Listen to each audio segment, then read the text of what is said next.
The straw, the coal, and the bean.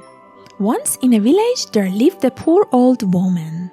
One day she had gathered a bowl of beans and wanted to cook them. So she made a fire in her fireplace. To make it burn faster, she used a handful of straw to light it. While she was pouring the beans into the cooking pot, one bean fell without her noticing. It landed on the floor next to a piece of straw. Soon after, a hot coal from the fire jumped out and landed near them. The straw spoke first and said, "Dear friends, how did you end up here?" The coal replied, "I was lucky to jump out of the fire. If I hadn't escaped quickly, I would have burned completely and turned to ashes." The bean said, "I also got away safely, but if the old woman had put me into the pot, I would have been turned into soup without mercy, just like all the other beans." "And do you think I would have had a better end?" said the straw. "The old woman burned all of my family in the fire. She grabbed 60 of them at once and killed all of them.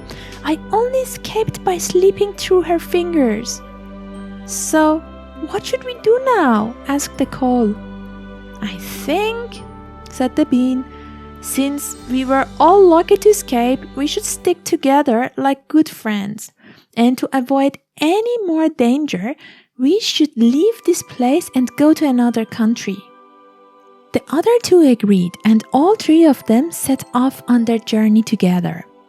After a while, they came to a small stream.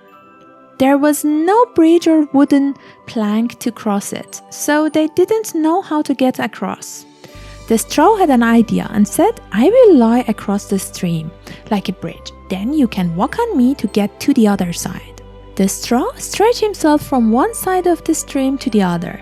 The coal, who was a bit wild and bold, quickly stepped on the straw to cross.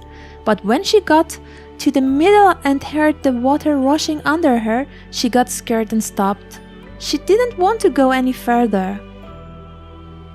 But suddenly the straw started to burn, broke in half, and fell into the water.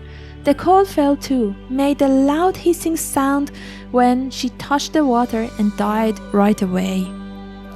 The bean, who had wisely stayed on the shore, started laughing at what happened. She laughed so hard that she burst. It would have been the end for her too if a tailor hadn't come by. He was traveling and had sat down to rest near the stream. The tailor had a kind heart. He took out his needle and thread and sewed the bean back together. The bean thanked him most prettily, but as the tailor used black thread, all beans since then have a black seam. The end.